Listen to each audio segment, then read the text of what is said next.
Hello student. अब हम discuss करने जा रहे हैं one of the method of equity valuation, balance sheet valuation method या नेट एसेट्स मेथड की। तो चलिए स्टार्ट करते हैं। देखिए, किसी भी कंपनी में ना जो बैलेंस शीट होती है वो क्या रिफ्लेक्ट कर रही होती है एज ऑन पर्टिकुलर डेट कि कितनी कंपनी की एसेट्स है या कितनी लाइबिलिटीज़ है। मतलब आज अगर 31 मार्च को बैलेंस शीट फ्रेम की गई है तो 31 मार्च के डेट तक कंपनी के पास इतनी एसेट्स है, आज की डेट में इतनी एसेट्स है और इतनी लाइबिलिटीज़ है। ये कहाँ से दिखता है? हमें उनके बैलेंस शीट से शो होता है।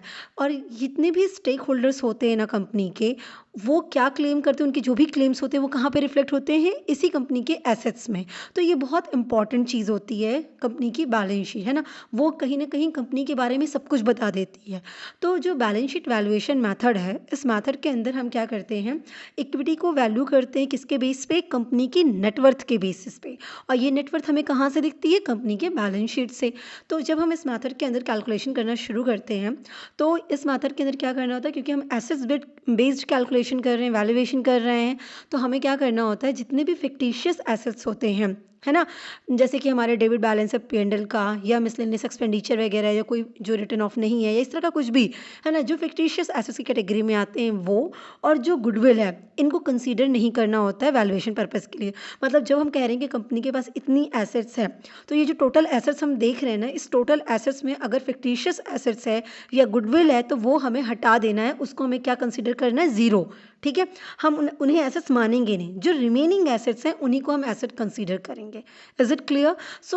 जो बैलेंस शीट वैल्यूएशन मेथड आप लगाने जा रहे हैं, कैलकुलेट करने जा रहे हैं, जिसके बेसिस पे हम इक्विटी की वैल्यूएशन करने वाले हैं, वहाँ पे हमें क्या ध्यान रखना होता है कि हमें एसेट्स की वैल्यू चाहिए, पर एसेट्स की वैल्यू में हमें फिक्टिशियस एसेट्स और गुडविल को कंसीडर नहीं करना होता है। Is it clear? तो हम कैसे करते हैं इस मेथड में? बेसिकली करना क्या है, तो देखिए, ये जो हमारी नेट एसेट्स मेथड या बैलेंस शीट वैल्यूएशन मेथड है, ये शेयर्स को वैल्यूएट करने की, शेयर की वैल्यूएशन करने की एक एसेट्स बेस्ड टेक्निक है। इस टेक्निक में हम क्या करने वाले हैं, कंपनी की वर्थ को हम इवैल्यूएट करेंगे उसकी टोटल एसेट्स में से, जब टोटल लाइबिलिटीज़ को लेस करके आती है उससे। मतलब कहने का मतलब है कि ये जो आपका मेथड है ये मानता है कि इक्विटी शेयर्स की क्या वैल्यू होनी चाहिए, रियल वैल्यू अगर आपको पता करनी है तो जो कंपनी की वर्थ है, जो कंपनी की वैल्यू है, जो उनके एसेट्स की वैल्यू है, वही आपके शेयर्स की वैल्यू होगी। वो कैसे निकलेगी? तो उन्होंने कहा कि देखिए, रियल वर्थ है कितनी कंपनी की, रियल वैल्यू है कितनी कंपनी की, क्योंकि जितने टोटल एसेट्स होते हैं उसमें सभी स्टेक होल्डर का क्लेम होता है। तो आपको क्या करना है कि उसमें से जितने क्लेम वाले हैं, जो लाइबिलिटीज़ हैं, जो एक्सटर्नल लाइबिलिटीज़ हैं, पहले उनको पे ऑफ कर दीजिए, उनको हटा दीजिए। अब जो रिमेनिंग एसेट्स बचा वो किसका बचा? वो इक्विटी शेयर होल्डर का बचा। तो वही आपकी इक्विटी शेयर्स की वैल्यू होती है, ये मानते हैं। ये मेथड जो होता है वो फोकस किस पे करता है? बिजनेस की नेट एसेट्स पे, ना कि फ्यूचर में होने वाली अर्निंग पोटेंशियल पे, कि फ्यूचर में कंपनी इतना अर्न कर ले जाएगी, या मार्केट के कंपैरिजन्स में कंपनी का ये अच्छा स्टैंडर्ड है। तो इस तरह की बात पे हम उनके इक्विटी की वैल्यूएशन नहीं करते हैं, बल्कि उनका कहना है कि हमें इक्विटी की वैल्यू समझनी है तो कंपनी की नेटवर्थ को समझिए, उनकी नेट एसेट्स की वैल्यू को समझिए। Is it clear?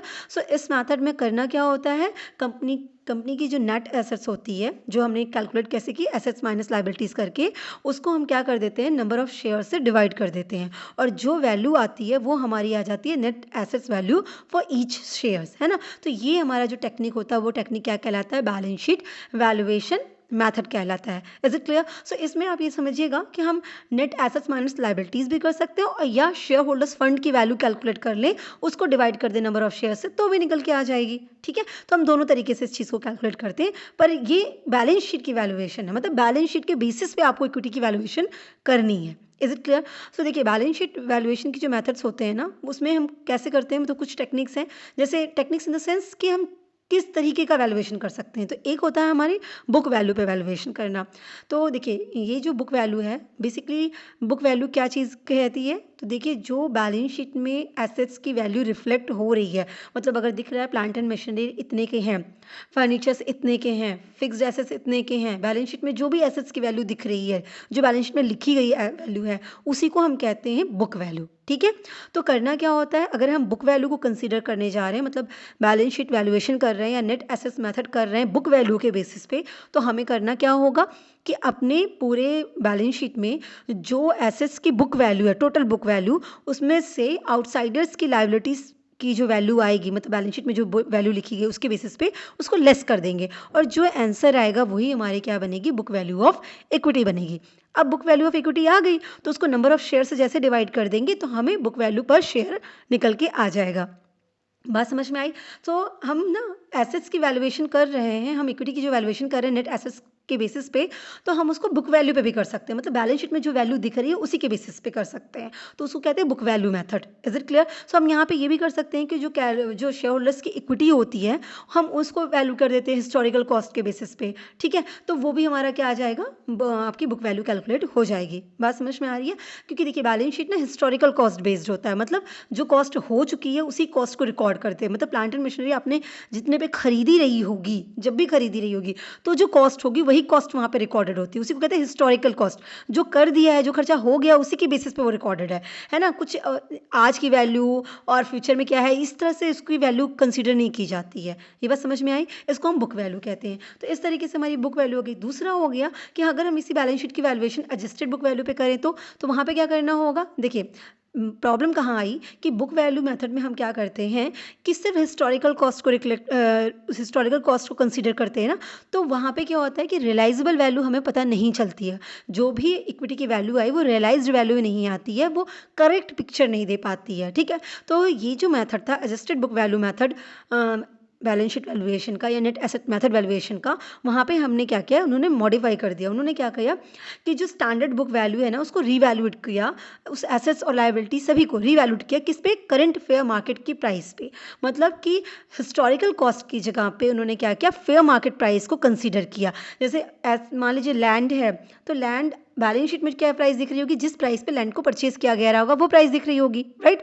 लेकिन अगर हम एडजस्टेड बुक वैल्यू बेसिस पे शेयर इक्विटी शेयर की वैल्यूएशन कर रहे हैं और वो भी नेट एसेट मेथड पे, तो हम क्या करने वाले हैं, उस लैंड की आज के डेट में फेयर मार्केट वैल्यू, आज के डेट में क्या प्राइस है, हम उस प्राइस को कंसीडर करेंगे एसेट्स की वैल्यूएशन में।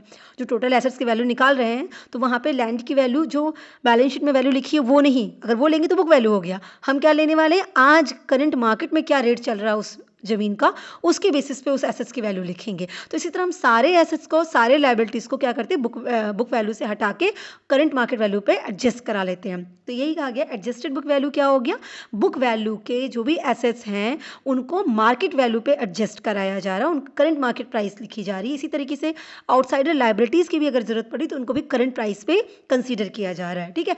तब उसके बाद हम एसेट माइनस लायबिलिटीज़ करके क्या निकाल लेते हैं, आपके नेट एसेट्स निकाल लेते हैं, divide by number of share करके पर वैल्यू निकल के आ जाएगी, ठीक है। तो कहीं ना कहीं ये बहुत रियलिस्टिक पिक्चर देता है कंपनीज की वर्थ का, क्योंकि आपको मर्जर करना हो या एक्विजिशन करना हो तो आप अपनी ट्रू वर्थ लगा सकते हैं ना, क्योंकि आज के डेट के अकॉर्डिंग हमारे एसेट्स की, हमारी नेट वर्थ की ये वैल्यू है, तो हमारे शेयर्स की ये वैल्यू बनती है।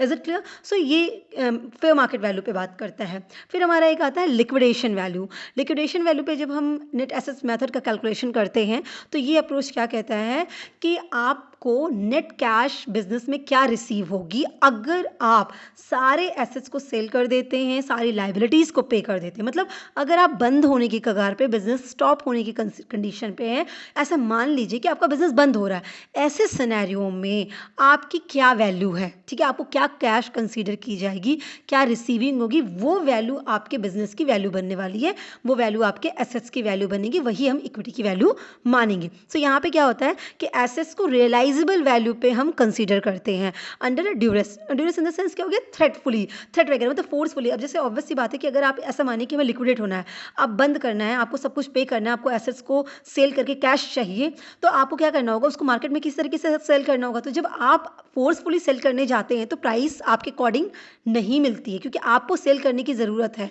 तो ऐसे सिचुएशन में आपको जो खरीदने वाले हैं वो कम रेट लगा देते हैं।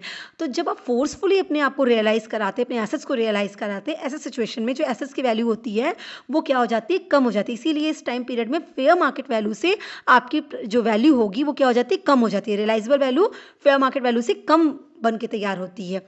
तो ऐसे सिचुएशन में हम देखेंगे कि डिस्ट्रेस की सिचुएशन में आपकी कंपनी की वर्थ कितनी है, आपकी नेट एसेट्स कितनी है, और फिर हम आपकी इक्विटी को वैल्यू करेंगे कि भाई एक्चुअल इक्विटी की वैल्यूएशन ये है। तो ये कहीं ना कहीं बहुत कंजर्वेटिव थॉट है, क्योंकि ये कहता है कि मिनिमम कितना आपकी कंपनी की वैल्यू है ना। ये मिनिमम वैल्यूएशन की बात करता है कि कम से कम इक्विटी की जो वैल्यू होगी वो इतनी तो होगी ही, क्योंकि अगर आप डिस्ट्रेस सिचुएशन में इसको रियलाइज कराने जाते हैं, सारे एसेट्स को बेचते हैं, सारी लाइबिलिटीज़ को पे ऑफ करते हैं, तब आपको पास कितनी वर्थ बच रही है, वो वर्थ क्या होगी, वो भी आपकी एसेट्स की वैल्यू हो गई और आपके शेयर्स की वैल्यू बनेगी। Is it clear? तो इस तरीके से हम क्या करते हैं, बैलेंस शीट वैल्यूएशन मेथड करते हैं, नेट एसेट्स मेथड कहते हैं।